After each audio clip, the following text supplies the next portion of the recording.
안녕하십니까. 완전 오랜만에 과학 콘텐츠, 물리 콘텐츠를 어, 찍습니다. 어, 재밌게 해야죠. 재밌게 하겠습니다. 너무 노동을 안 해가지고 노동을 안 했어. 중간에 그냥 뭐 일기 같은 거는 비공개로 많이 남기긴 했어요 지금까지. 근데 어, 노동을 좀 해야지 하고 어, 재미있어요. 뒤에도 쉽고. 왜냐하면은 여러분들이 아시면 이게 참 하다 보니까는 뭐 인문 사회 쪽 얘기도 그렇고 또 과학 기술 뭐 이런 쪽 얘기도 그렇고 어떻게 소재가 하여튼 비슷해지고 있는데 어쨌든 물리 컨텐츠예요. 루미놀이라고 하는 어 과학수사 과학수사에 쓰이는 그런 거예요. 과학수사에 관련된 거 제가 한두 번 한 적 있죠. 추격자 친구가 만든 영화. 그리고, 그리고 감독 말고 조감독. 그리고 또 하나 뭐였지? 과학수사 할 때 살인의 추억.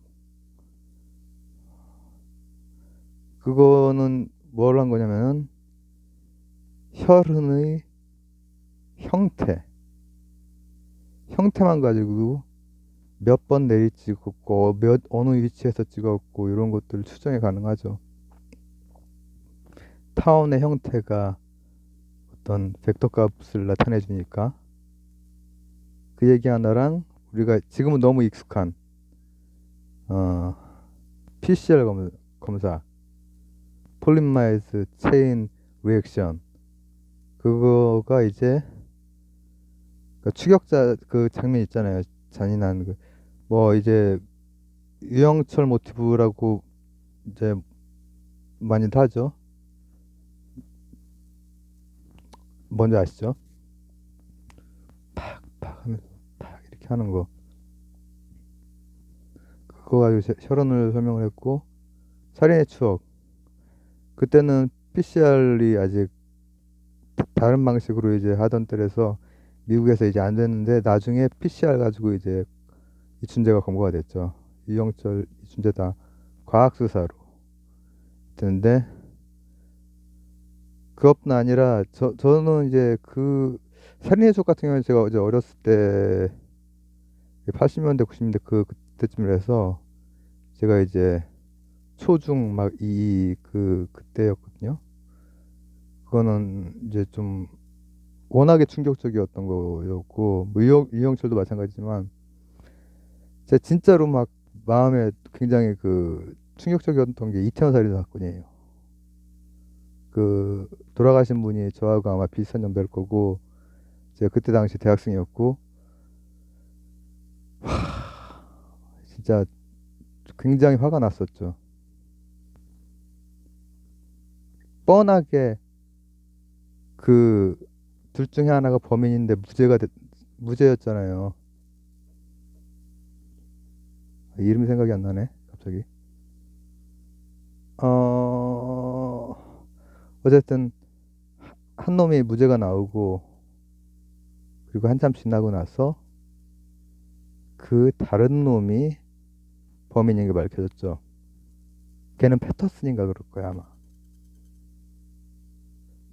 그럼 원래 걔 뭐지? 하여튼 그러니까 저하고 거의 비슷한 또래 대학생이 10대 양아치 새끼들한테 막 이렇게 당한 거예요. 근데 증거 불충분으로 무죄가 나왔어요. 좀 지랄 같죠.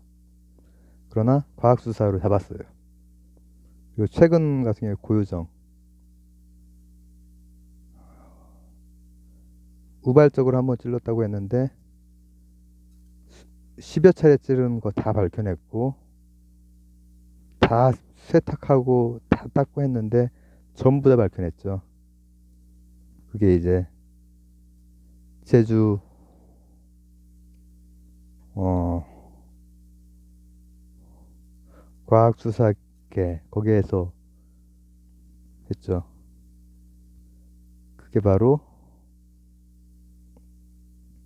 오늘 얘기하려고 하는 그 주제예요. 그 두 개가 같은 원리로 있거든요. 그러니까 혈흔의 형태 그리고 PCR 검사. 이 PCR은 너무 이제 이거 해가지고 너무 이제 우리가 잘 알지. 유전자. 그것도 있지만은 또 다른 루미놀이라고 하는. 이거 근데 재미가 아이, 그 사건은 저한테는 되게 고유정 사건 같은 경우 그 죽이고 나서 한 짓이 진짜 참, 야, 그 미국 같은 데가 같으면 그냥 엄청나게 저기가 될 텐데 이영철도 사형 선고만 받고 그냥 그렇게 되고 편안하게 빵에 있을 거야 지금. 근데 어떻게 밝혔느냐? 그거를 화학적으로도 설명할 수 있고 물리학적으로도 설명할 수 있겠죠. 근데 화학적인 게 더 쉬울 것 같지만은 제가 생각할 때는 양자역학적인 게 더 쉬워요. 이해하기에. 즉 화학식 안 나온다는 얘기예요. 안 어렵다는 얘기예요. 아, 자, 이제 봅시다. 살인의 추억대라든지 아니면 그 이태원 살인 사건 같은 경우는 심지어는 90년대 중반이었는데도 그때도 증거 불충분인 거야. 젠장은. 근데 이제 우리나라에 2000년대 앞뒤로 사이버 수사대라든지 포렌식이라든지 아니면은 이제 진짜 과학수사계 이런 게 제대로 생기면서 진짜 그거 계산하고 또 저 제곱으로 유전자 뽑아내고 또 아주 잘 위장한 표백한 옷에서 혈흔 찾아내고 잘 지운 곳에서 혈흔을 찾아내야 그 다음 단계들이 또 있긴 있어요. 이 혈흔이 진짜 혈흔인, 그러니까 진짜 혈흔이 아니라 다른 화학 반응에 의한 걸 수도 있고 사람일 수도 있고 동물일 수도 있고 그죠? 그런 거는 일단은 루미놀 한 다음에 그 다음 단계에서 하고 그 다음 단계 다음에도 또 그 다음 단계에서 해서 이제 그러고 나서 이제 유전자까지 가는 거예요. 근데 그런 걸 이제 국가수 같은 데서 하는 거죠. 그렇기 때문에 그 오래된 억울한 사건들이 밝혀지는 거죠. 근데 그 원리가 어, 파란 형광 물질이 검출이 되면 되는 거죠. 그 뭐 범죄 수사 그런 미드 같은데 그런 거 많이 나오. 저는 안 봤어요. 뭐 미드나 우리나라도 그런 거 있나? 그런 거에 나오는 그 루미놀 검사 이렇게 나오는 거 있을 거예요. 그게 이제 그거예요. 왜냐면 그거는 다 씻어도 엄청난 예민성으로 다 감지를 해내거든요. 그 다음에 조금 더 세부적으로 들어간 다음에 PCR까지 가는 거예요. 근데 그 첫 단추가 굉장히 중요하지. 그 첫 단추가 없었을 때는 다 증거불충분으로 증명을 못 해내니까 과학적으로 저기가 안 된 거야. 그러다가 이제 잡혔지. 패터슨? 나는 그게 너무 충격적이었어요. 맥도날드, 이태원. 저도 막 그때 당시에 친구랑 같이 이태원 가고 그랬는데 그분이 아유 저하고 제 친구랑 같이 갔을 때 그놈의 새끼들을 만났어야 되는데 그냥 근데 어 보세요 팍팍 찌르고 팍팍팍팍 내리치고 그렇게 죽이잖아요. 죽이면은 이제 혈흔이 위치, 각도, 몇 번 찔렀나 이런 것까지 다 계산을 할 수 있어요. 수학적으로. 간단한 방식으로. 타원만 계산하면 돼요. 이심이 있으니까 그거 가지고 계산하면은 벡터 값들이 다 나오기 때문에 그걸 하는 거예요. 국가서 같은 데서. 근데 그거를 지웠으면 어떡해? 이게 T였어. 고유정 옷에 고유정이었나? 옷에 튀었죠. 벽지랑 이런데 옷에 튀었죠. 막 저 추격자 이런데 하면 튀잖아. 잘 빨았지. 잘 빨았어. 그러나 검출이 돼. 검출이 안 되면은 그 계산을 할 수가 없잖아요. 검출을 바로 루미놀로 하는데 자 이제 드디어 물리 컨텐츠로 들어가는 건데 물리 컨텐츠 들어가기 전에 화학적으로는 이렇게 우리가 이제 기본적으로 하죠. 루미놀을 하고 어 과산화물하고 좀 이따 쉽게 얘기할 거니까 걱정하지 마세요. 양자역학이 더 쉬워. 화학보다. 그 다음에 피는 헤모글로빈은 햄이 4개가 있고 거기엔 뭐가 들어있죠? 철이 있죠. 그게 이제 화학 반응을 하는 거예요. 쉽게 말하면. 근데 루미놀이라고 하는 것은 일단은 제가 그 화학적인 거를 일단 간단하게 얘기한 다음에 할게요. H 원자번호 1 H죠, 그죠? 수소 그리고 산소 O 그리고 N 질소 이렇게 우리 당구공이랑 큐대랑 연결한 그걸로 그런 걸로 이루어진 거예요. 그런 걸로 이루어진 어떤 시약인데 그게 왜 혈흔 아주 약한데도 예민하게 반응을 하느냐면은 예민하게 반응하기가 참 어려운 건데 그렇잖아요. 왜 반응을 하느냐면은 이 과산화물이 있으면은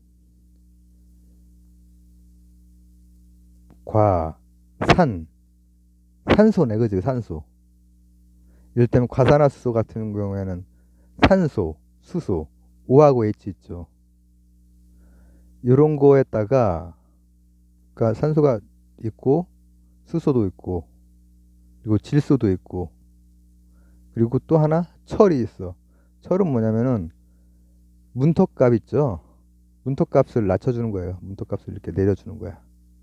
그러면 어떤 반응이 일어날 때 반응이 일어나기가 원래 힘들지.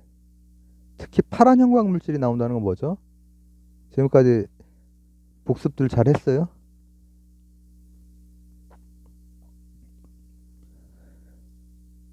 하늘이 파란 이유. 핵 연료봉에서 파란색이 막 나오는 이유. 체렌코프 복사, 편광 효과, 단파 쪽에 가깝죠? 빨주노초 파남보. 실제로는 자청색이 나오거든요. 야광으로 발광하면서 나와요. 발광까지 했으면 뭐도 생각이 나요? 오로라, 브라운관. 기억나시죠? 총천연색으로 나오는 아날로그 TV 소니. 이런 디지털 TV 뭐 LCD건, LED건, LED가 LCD죠? 뭐 OLED건 이런 것들도 결국은 뭐 자체 발광이 아니라고 해도 자체 발광에 가깝게 가는 거지만은 그게 다 같은 원리란 말이에요. 에너지 가지고 측정을 하는 거예요. 에너지 가지고 혈흔을 측정을 하는 거라고. 자청색이 파란 형광색이 나오면은 이거 혈흔이야 이렇게 측정을 하는 거예요. 일단은 그때 화학적인 구조는 뭐냐면은 N이 질소 맞죠? 질소. 루미놀에서 질소 두 개가 빠져나가는 거야. 질소 두 개가 빠져나가는 거야. 그럼 어떤 일이 발생할까? 그 빠져나가게 하는데 철이라고 하는 게 문터값을 낮춰주는 촉매 역할을 해주는 거예요. 원래 그렇게 빠져나가기가 되게 힘든 거거든. 힘들어. 그러니까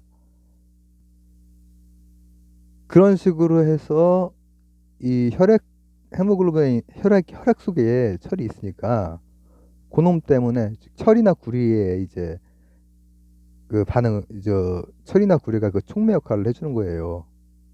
그 반응이 질소 두 개가 빠져나가도록 반응을 해주는 거라고 루인을 해서. 어렵나 너무? 자, 복잡하게 생각하지 말고 수소, 산소, 질소가 있는데 질소 두 개가 빠져나가 갑자기 어떤 큐대랑 당구공이랑 있는 그런 결합 우리가 그냥 이해하기 쉽게 화학적으로 빠져나가 갑자기. 그럼 이게 큐대랑 막 불안해질 거 아니야. 그러면 에너지가 안정된 상태로 가려고 노력을 해. 무조건. 이 입자의 세계는 원래 그래요. 에너지가 불안하면 안정한 상태로 빨리 가야 돼. 그게 패시티가 그렇게 하는 거예요. 아, 패시티란다. 죄송합니다. 지금 내가 정신이 없네. MRI 같은 게 그렇게 하는 거란 말이에요. 아, 패시티 같은 경우도 뭐 원리적으로 보자면은 깊이 들어가면은 어쨌든 나오는 에너지 가지고 측정하는 거니까. 자, 그럼 이제 보세요. 몸 속에 혈액 속에 헤모글로빈이 있고 헤모글로빈 안에는 햄이 있고 햄이 4개가 있는데 그 햄에는 철이 있기 때문에 그걸로 혈흔을 아주 약한 거라고 해도 특이한 그 촉매에 의해서 문터값이 낮아지면은 갑자기 엄청난 에너지가 안정되려고 하니까 우라늄 설명했었죠. 체렌코프 복사 설명했었죠. 핵연료봉, 프로토늄. 근데 우라늄 같은 경우에는 92번이에요. 92번이면은 엄청나게 불안하겠지. 지 스스로 쪼개지는 거예요. 안정된 상태로. 그러니까 핵폭탄으로 쓸 때 우라늄 같은 경우에는 별다른 뭐 실험이라든지 뭐 별다른 그걸 안 해도 되는 이스라엘, 프랑스 그리고 우리나라 박통 때 하려고 했던 게 그거예요. 92번이면 빨리 뭘로 가고 싶냐면은 철로 가고 싶은 거야. 26번. 안정된 상태로. 이거는 이해가 가시죠, 지금? 에너지 갑자기 뭐가 N 두 개가 빠져나갔어. 질소 두 개가. 그러면은 안정된 에너지 상태를 이루고 싶어 하는 거야. 그거예요. 그건데 이제 이거보다 더 쉽게 가면은 물리학적으로 설명하면 더 쉬워지지. 양자역학적으로. 자,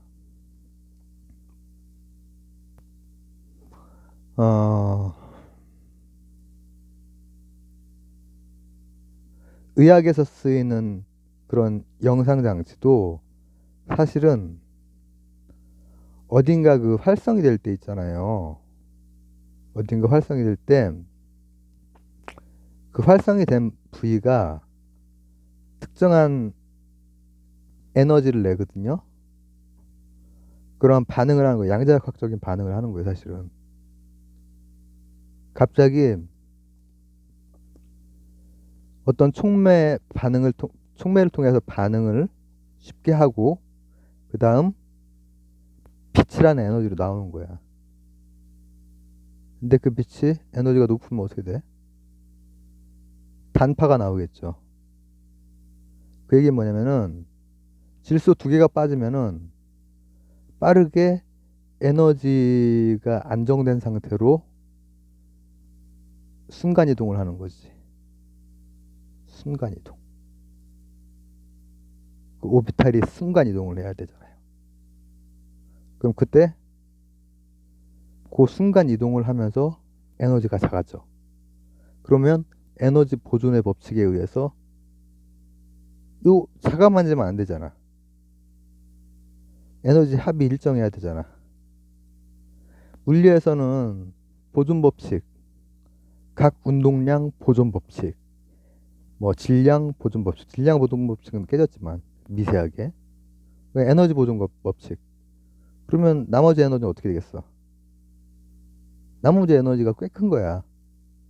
그러니까는 파란 형광 물질이 갑자기 팍 튀어나온 거지. 그렇게 되는 게 바로 루미놀 검사예요.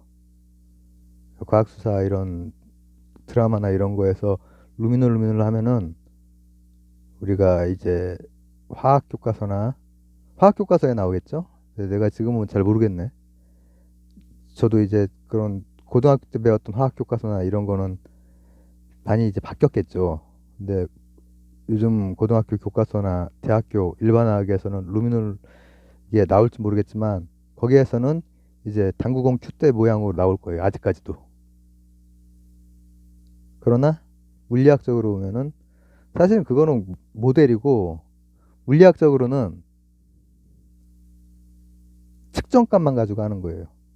왜 갑자기 그런 순간이동이 있는지는 몰라. 모른다고. 하여튼 측정값으로는 이쪽 에너지가 낮아지고 이쪽으로 연속적인 게 아니라 불연속적이지.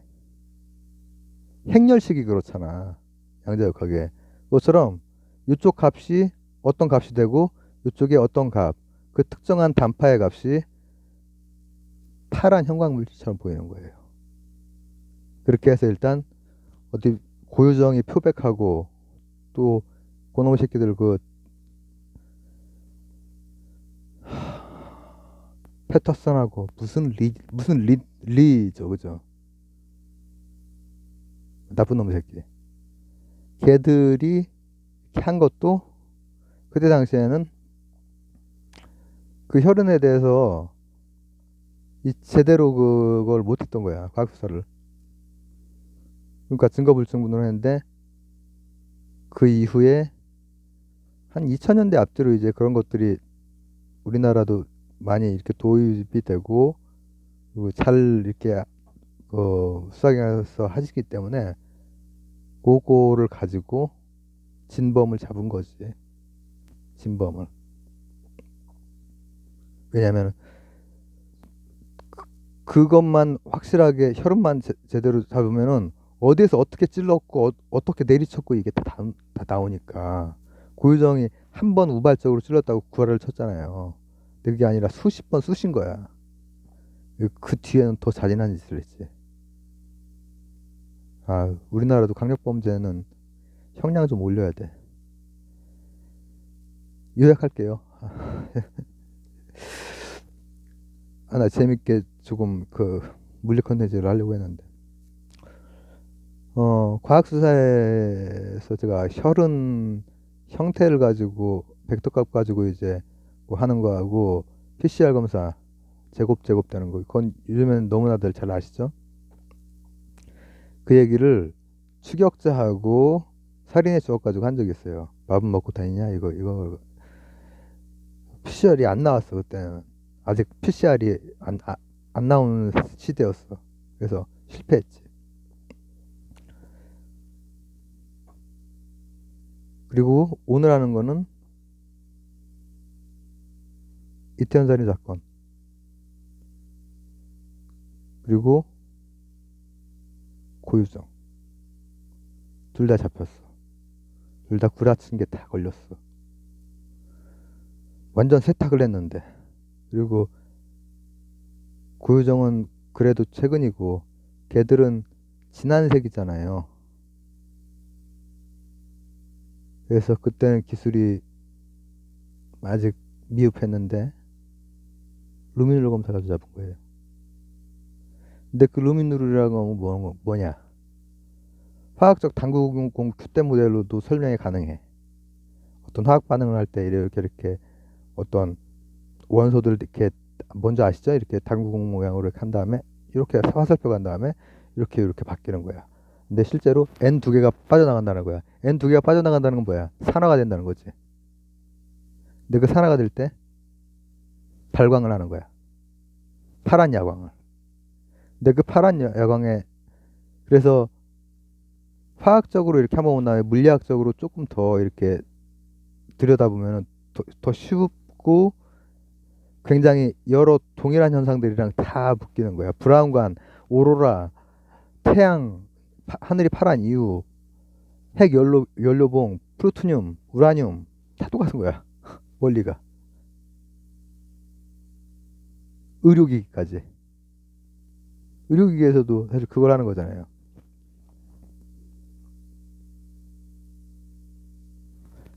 MRI 같은 경우도 그렇고.